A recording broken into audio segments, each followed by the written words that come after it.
जय हिंद दोस्तों। आज हम बात कर रहे हैं भारत के एक प्राइवेट एरोस्पेस मैन्युफैक्चरर के बारे में। उम्मीद है आपने थंबनेल देखकर ही समझ लिया होगा कि इन दिनों स्काईरूट काफ़ी चर्चा में है। दरअसल 18 नवंबर को इसने अपना पहला सफल लॉन्च करके निजी स्पेस कंपनी की दुनिया में एक नया आयाम स्थापित कर चुका है। आपने देखा होगा कि इसकी सफलता के लिए राष्ट्रपति से लेकर भारत के बड़े बड़े नेताओं ने बधाई दी थी। पीएम मोदी ने तो इसके लिए स्पेशली मन की बात कार्यक्रम में चर्चा की थी। देखिए, हमारे देश में बहुत सारी प्राइवेट कंपनियां या फिर बिजनेस स्टार्टअप खुले हैं और सबने बहुत सारी सेवाएं दी हैं, चाहे सामान्य स्थिति रही हो या फिर कोरोना जैसी पेंडेमिक की स्थिति रही हो।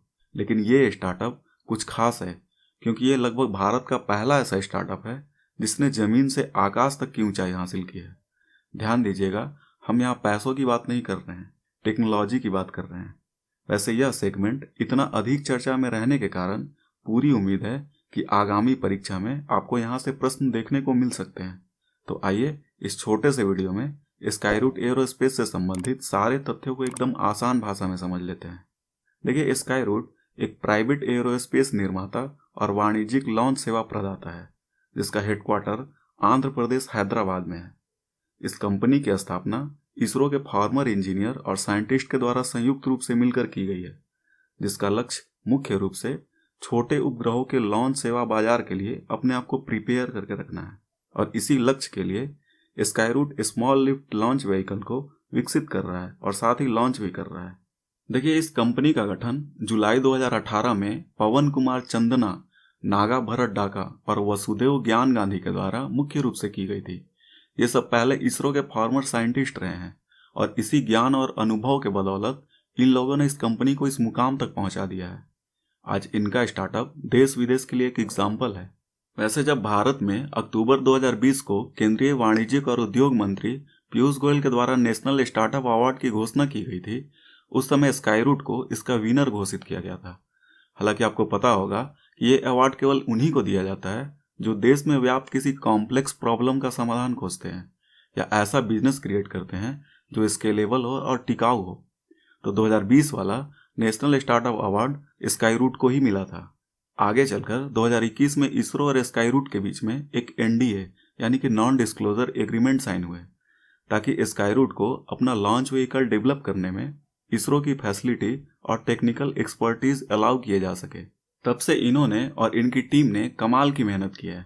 आपने देखा होगा, इसके लिए ये अपनी कंपनी में हमेशा रिक्रूटमेंट निकालते रहते हैं, जैसे कि एरोडायनेमिक्स इंजीनियर के लिए, जीएनसी इंजीनियर के लिए, एवियोनिक्स इंजीनियर के लिए, टर्बो मशीनरी इंजीनियर वगैरह के लिए, पता नहीं और क्या क्या होता है।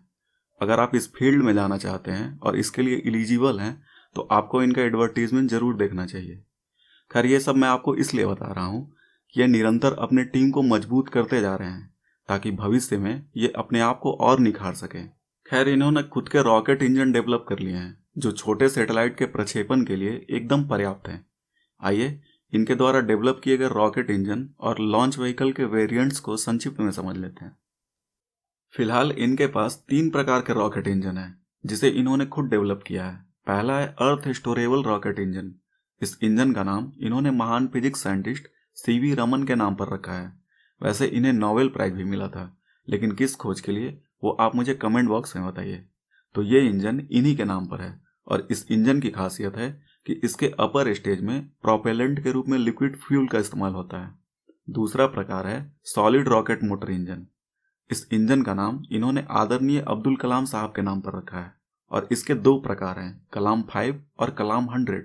इस इंजन की खासियत है कि यह प्रोपेलेंट के रूप में सॉलिड फ्यूल का इस्तेमाल करता है, लेकिन कलाम 5 वाला इंजन 5.3 किलो न्यूटन का थ्रस्ट जनरेट करता है और कलाम 100 वाला इंजन 100 किलो न्यूटन यानी कि 10 टन का थ्रस्ट जनरेट करता है। मतलब कि दोनों वेरिएंट के नाम के आगे नंबर इसके थ्रस्ट क्षमता को बताता है। जैसे कि कलाम 5 वाला इंजन 5.3 किलो न्यूटन और कलाम 100 वाला इंजन 100 किलो न्यूटन। इसके बाद तीसरा और सबसे महत्वपूर्ण प्रकार है क्रायोजेनिक रॉकेट इंजन। इस इंजन का नाम प्रोफेसर सतीश धवन सर के नाम पर रखा गया है।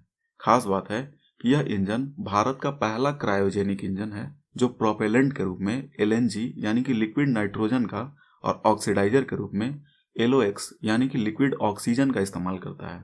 देखिए, यही है इसका क्रायोजेनिक इंजन, जो विक्रम 2 और विक्रम 3 जैसे लॉन्च व्हीकल के अपर स्टेज में इस्तेमाल किया जाता है।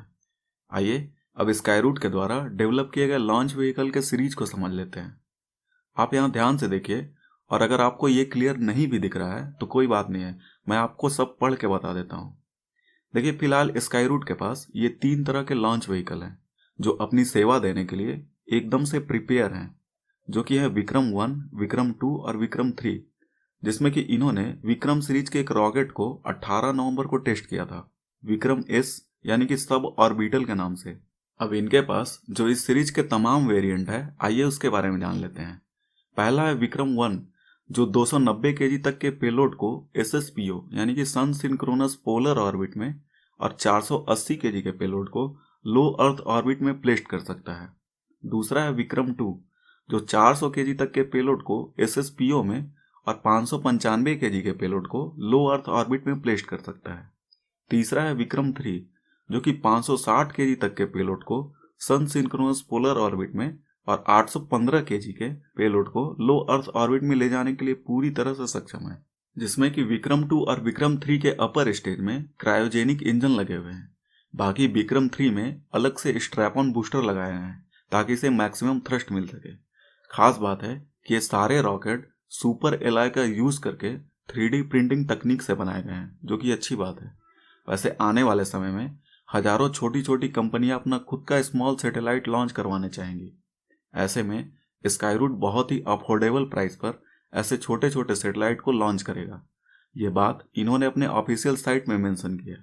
अक्सर हम इलोन मस्क और स्पेस एक्स जैसी हस्तियों का उदाहरण लेते हैं, लेकिन अब हमारे देश में भी ऐसी कंपनियां आगे बढ़ रही हैं। ये हमारे लिए प्राउड की बात होनी चाहिए। साथ ही जो लोग गलत चीज़ों पर अरबों खरबों की फंडिंग करते हैं, जैसे कि पान मसाला पर, जुआ लॉटरी जैसे कंपनी पर, उन लोगों को भी एक बार ऐसी चीज़ों पर निवेश जरूर करना चाहिए ताकि पढ़े लिखे युवा देश के लिए कुछ कर सके। खैर, इन सब के बीच आपकी क्या राय है, कमेंट बॉक्स में ज़रूर लिखिए। चैनल को सब्सक्राइब करके हमारा सपोर्ट जरूर कीजिए, लाइक कीजिए, शेयर कीजिए। आपका दिन शुभ हो। धन्यवाद।